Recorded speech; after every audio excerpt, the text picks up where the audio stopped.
Muy bien, buen día a todos. Buen día. Vamos entonces a dar comienzo, si les parece. Mauricio, ¿querés tener una oración? Oramos nuestro Dios, te damos gracias por este tiempo, te damos gracias por esta oportunidad, posibilidad de poder leer tu palabra. Queremos agradecerte porque el Señor Jesucristo nos salvó, Él cumplió la ley y nos salvó y hoy nosotros podemos tener esta nueva vida en Cristo. Queremos agradecerte, queremos seguir conociéndote, queremos seguir aprendiendo, te pedimos que tú nos ayudes a tener un espíritu dócil para poder escuchar tu voz en este tiempo y también que podamos tener fuerzas de voluntad para poder aplicar los nuevos conocimientos que podamos ir adquiriendo. Oramos agradecidos, te pedimos por los que se van a seguir sumando, por los que no van a estar, te pedimos también por la reunión de esta noche, que Dios te pueda bendecir. Oramos en el nombre del Señor Jesús. Amén. Amén. Muy bien, vamos al capítulo 3 de Gálatas con la ayuda de Dios.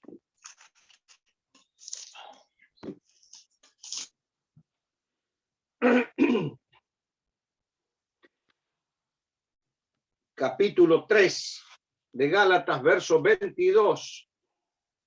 Allí habíamos quedado el domingo pasado.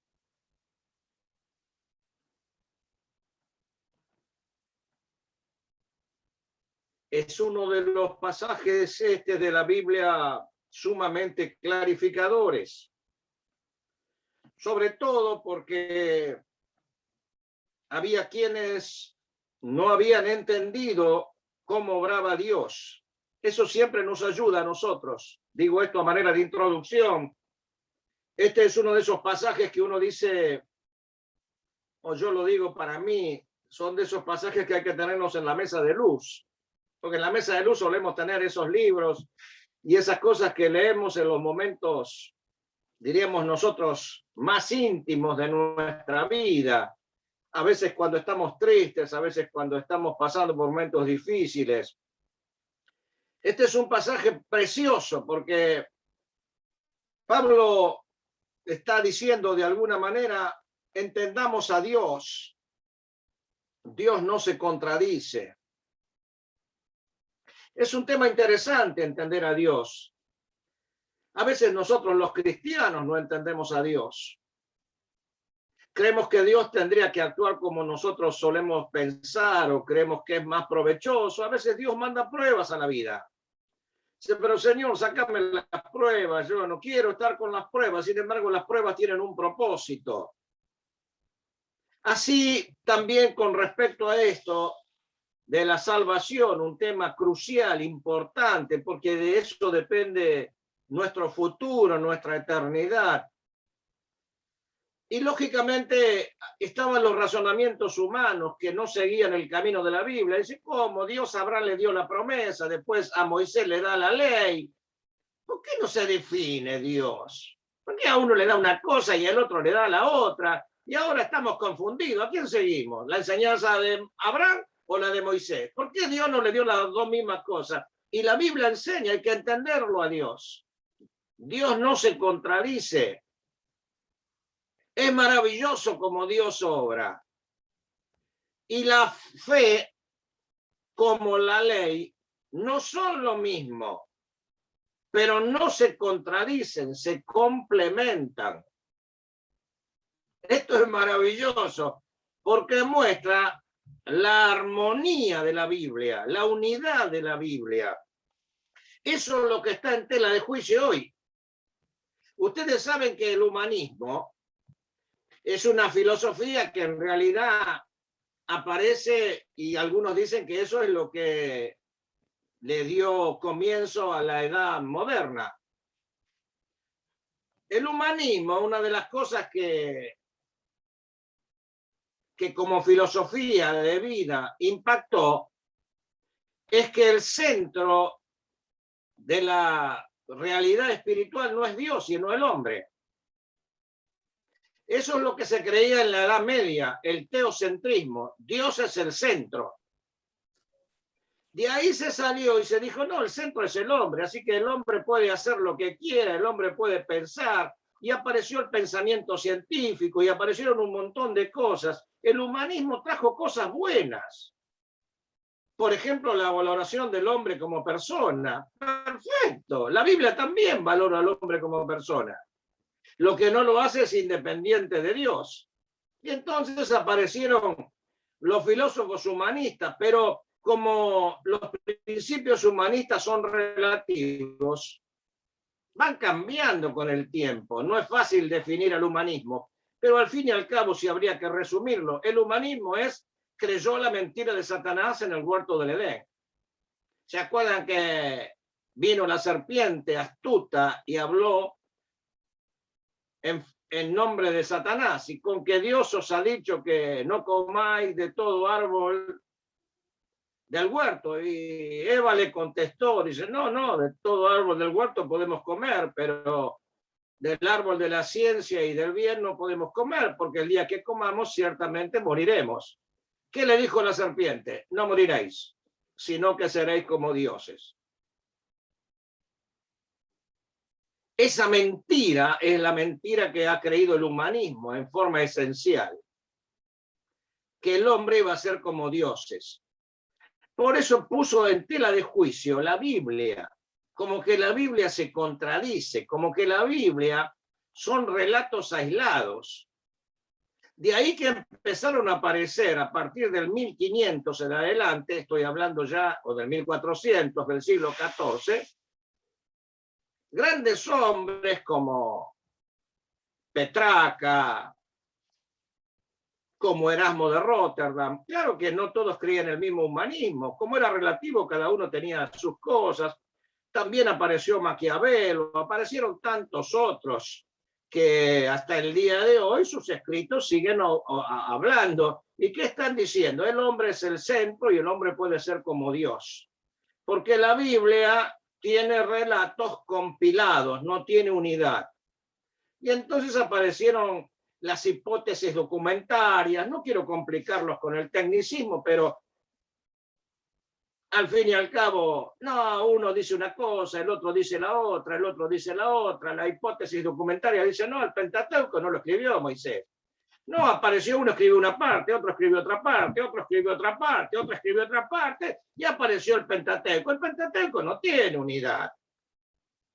Cada uno dijo su visión del Dios que pensaba. Entonces vino una fuente, vino otra fuente, vino otra fuente, vino otra fuente, y se escribieron estos escritos, y se empieza a rebajar la Biblia, y se empieza a decir que la Biblia tiene relatos aislados. No, la Biblia tiene unidad. Dios no se contradice.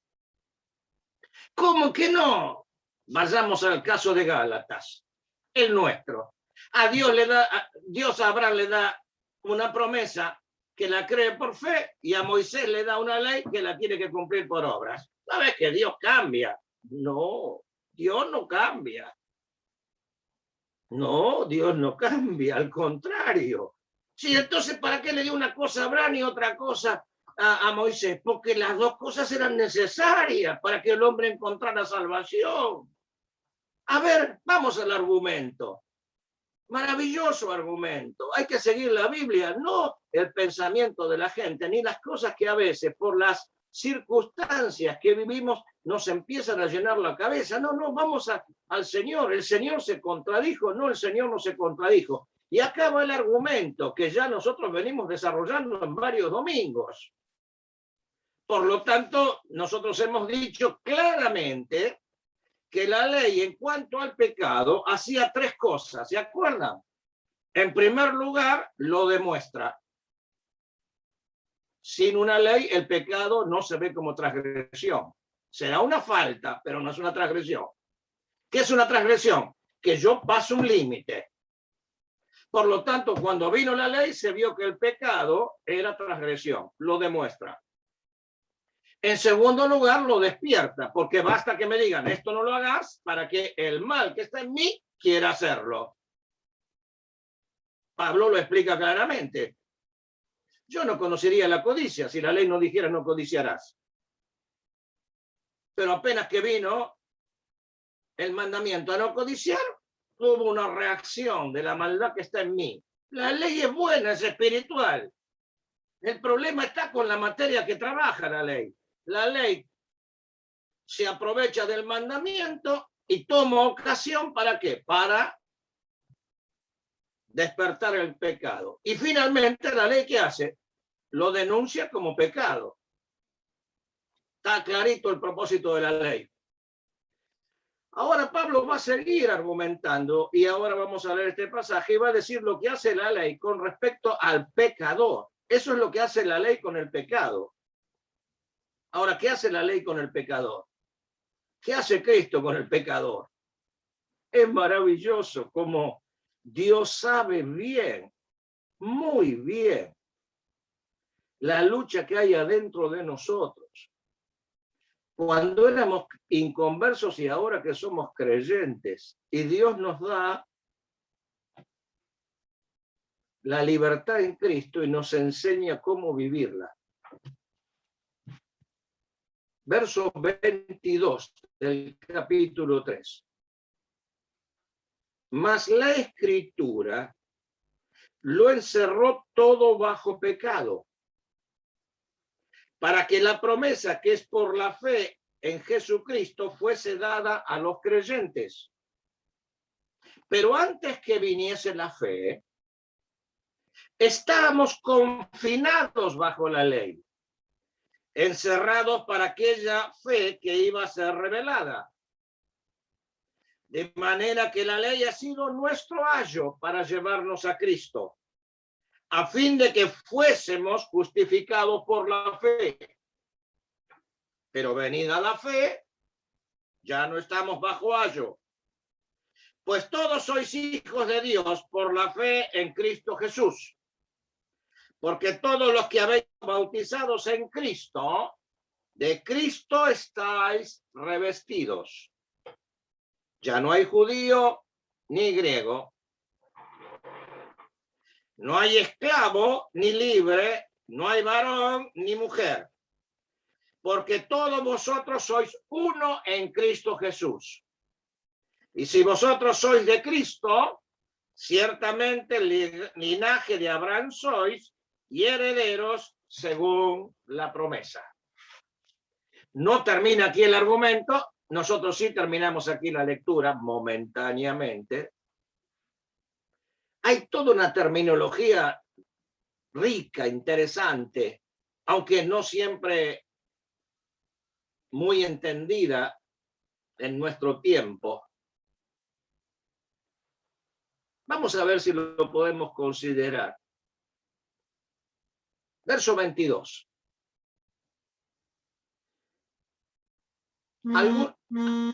Algunos decían, no puede ser que ahora la salvación sea por la fe.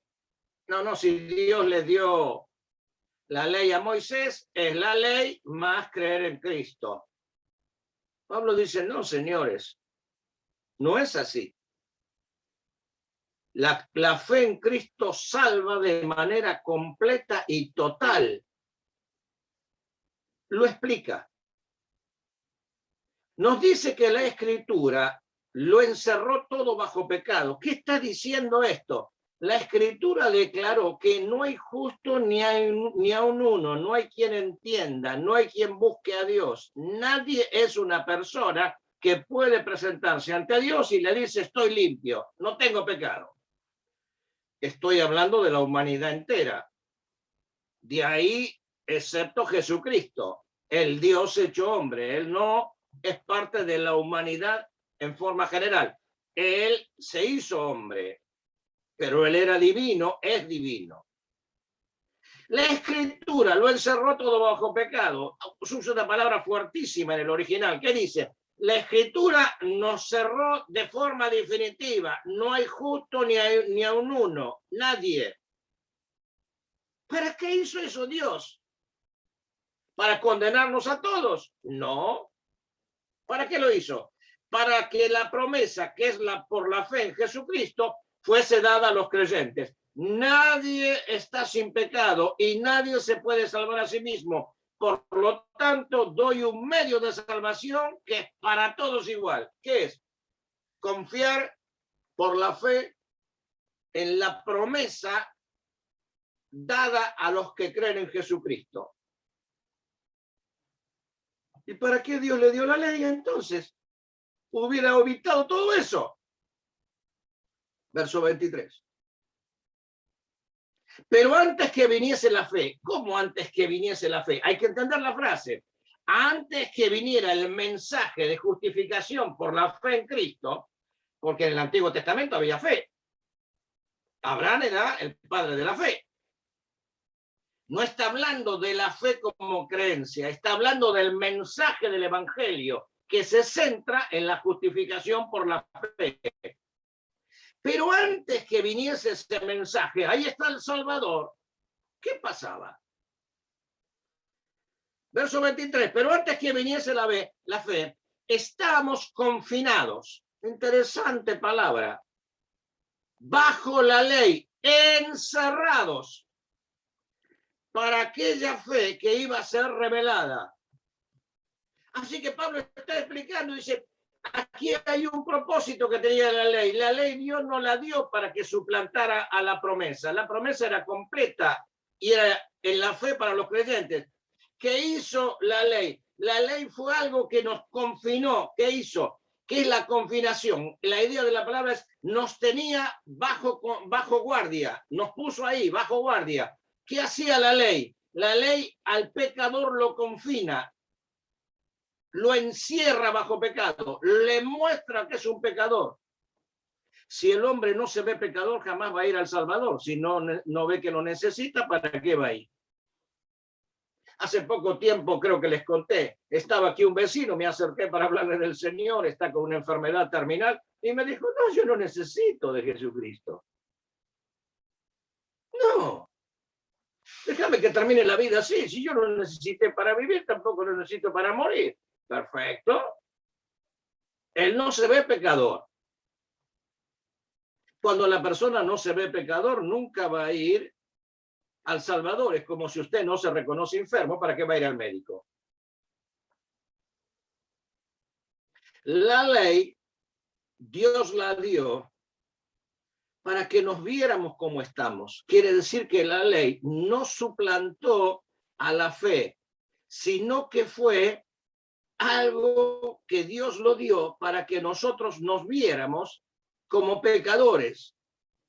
Así que la fe, la confianza en Jesucristo,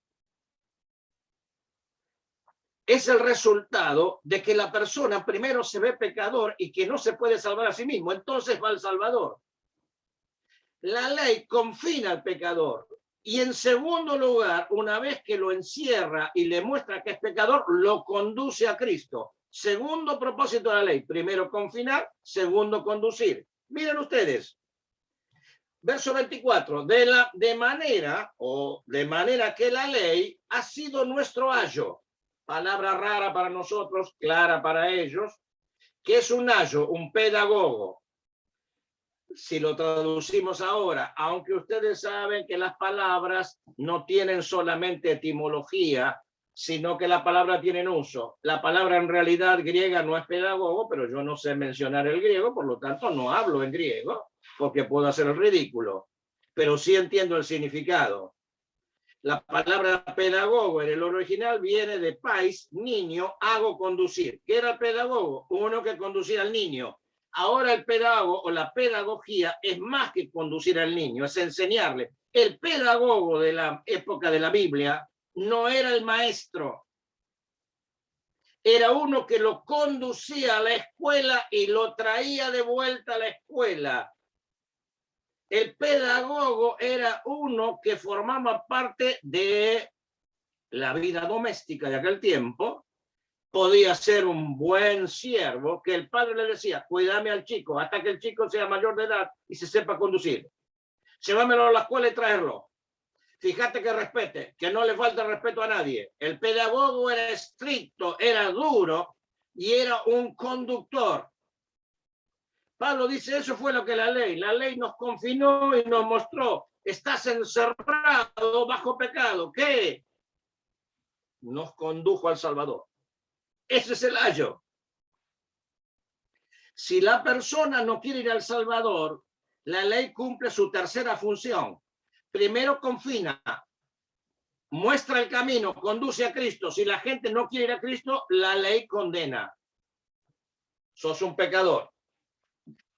No, pero yo he cumplido 9 de los 10 mandamientos. Con que no cumplas uno, rompes la cadena de obediencia, dice la ley. La ley es implacable. La ley no es un medio para salvación. Al contrario, la ley Dios la dio para mostrar cuán tremendo es el pecado en nosotros. Así que Dios dio la ley para que alguien nos mostrara nuestro problema y nos condujera, al Salvador. La ley nunca contradijo la fe ni la promesa. Al contrario, Dios no se contradice. Dios está obrando para el bien de nosotros. Este es nuestro gran Dios. Verso 25. Pero venida la fe, ¿qué es la fe? Lo que dijimos antes. Venido el mensaje del Evangelio de la justificación en Cristo, ya no estamos bajo ayo. Porque el ayo, ¿qué hacía? Llevaba al niño al maestro. ¿Hasta cuándo? Hasta que el niño fuera mayor de edad. Cuando el niño era mayor de edad, listo el ayo, se terminó tu función. Ahora yo soy mayor de edad, decía la persona. Ahora Pablo va a explicar eso. Venida la fe, ya no estamos bajo ayo, porque el ayo, ¿qué hacía? Nos conducía a Cristo. El que creyó en Cristo, listo. Ya encontró la justificación, ya tiene el poder para vivir la vida espiritual. No necesita regulaciones de la ley. Las cumple por amor, no por obligación. Eso es lo que estaban enseñando los falsos maestros. A los que habían creído en Cristo, le dice, ustedes tienen que volver al ayo. ¿Cómo vamos a volver al ayo? Si el ayo ya nos condujo al Salvador. Una vez que encontramos al Salvador, listo el ayo, cumplió su función. Verso 25. Pero venida la fe, no estamos bajo ayo. Ya encontramos al Salvador. Nos condujo al Salvador. ¿Cómo me volver de vuelta? Si, llévame de vuelta. No, si la salvación no se pierde. Una vez que uno es salvo para toda la eternidad. Listo el ayo. Gracias, ayo. Pero venida la fe, ya no estamos bajo ayo. Y empieza Pablo a explicar las 4 cosas que ahora tenemos en la libertad en Cristo. ¿Qué pasa si llegamos a Cristo como Salvador? Pasan 4 cosas según este pasaje. Verso 26. Pues todos sois hijos de Dios por la fe en Cristo Jesús. Ahora ya no estamos más frente a Dios como convictos, estamos como hijos. Dios no es más nuestro juez, es nuestro Padre. Pero la Biblia dice que al final vamos a ir al tribunal de Cristo. Al tribunal de Cristo sí, al juicio del gran trono blanco no. Porque en el juicio del gran trono blanco todos los hombres estarán frente a Dios como juez. Pero nuestro problema con el juez está arreglado por Cristo. Si algo hemos hecho en la vida, tendremos que arreglarlo en Cristo. Por eso el tribunal es de Cristo, para que cada uno reciba según lo que haya hecho en el cuerpo, sea bueno o sea malo. El tribunal de Cristo es para recompensar o para pérdida de recompensa, no es para condenación o salvación. Eso es el juicio del gran trono blanco. Somos hijos de Dios para toda la eternidad. Dios es nuestro Padre. Segundo,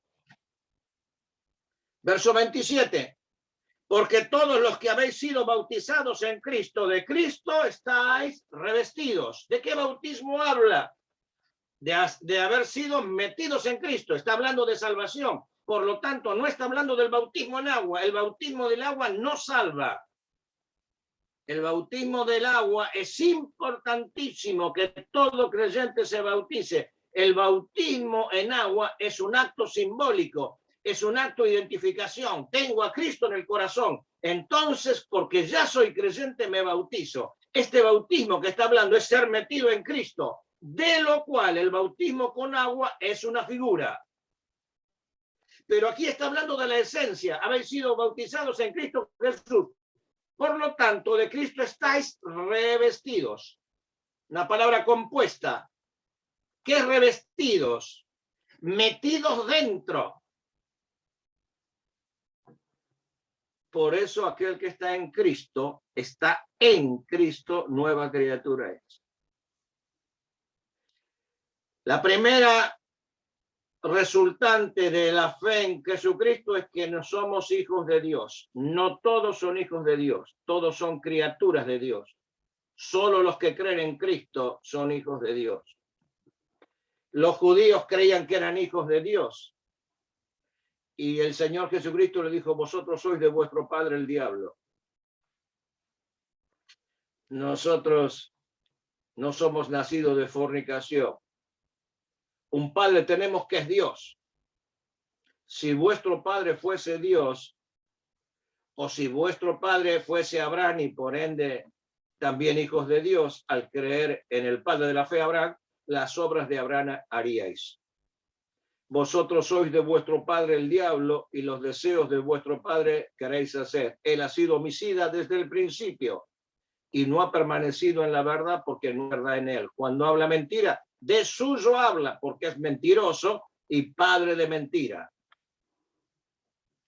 Hijos de Dios, en segundo lugar, revestidos de Cristo, metidos en Cristo. Estamos en él.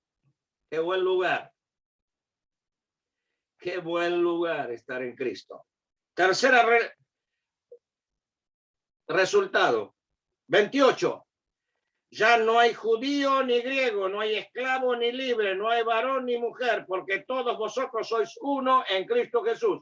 Somos hijos de Dios, somos revestidos en Cristo, somos unidos a todos los creyentes. El pasaje no dice que dejaron de haber judíos y gentiles, porque hasta el día de hoy lo hay. El pasaje no dice que hay esclavos y libres, porque bueno, no hay esclavitud, depende cómo se la vea, pero en aquel tiempo la había. No es que no hay varón y mujer, se perdió la identidad de género, no. Lo que está diciendo es cada uno tiene su función, cada uno tiene su sexualidad, tiene su casta, tiene su clase, tiene su linaje, pero eso no influye en lo espiritual delante de Dios. Ahora todos los creyentes son uno en Cristo. Por eso es ridículo que en la iglesia estemos peleando y discutiendo y separándonos por puntos de vista, por trivialidades, cuando somos uno en Cristo. Por lo tanto, ¿qué dice Pablo? Hay unidad en todos los creyentes, son uno en Cristo. Eso nunca lo consiguió la ley. La ley siempre dividía a las personas.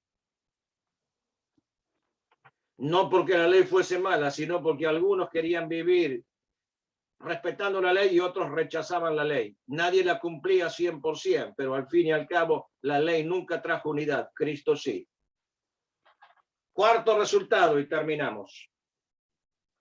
Verso 29. Y si vosotros sois de Cristo, ciertamente linaje de Abraham sois, hijos de Abraham.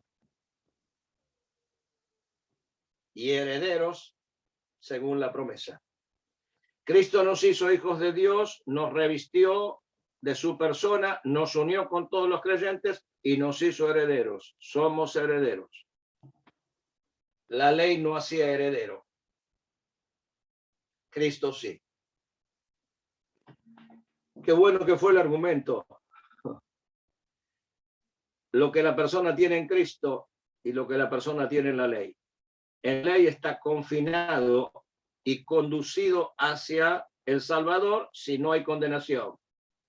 En Cristo hay paternidad divina, hay unión indisoluble con el Salvador, hay unidad con todos los creyentes porque somos uno en Él y somos herederos de la promesa. El capítulo 4 seguirá argumentando algo más de esta maravillosa obra de Dios. Oramos. Señor, gracias por tu palabra. Qué bendiciones que la ley nos haya mostrado cómo estábamos y también nos haya conducido a Cristo. Qué bueno es esa función. Te damos gracias por ello en el nombre del Señor Jesús. Amén. Muchas gracias a todos por estar.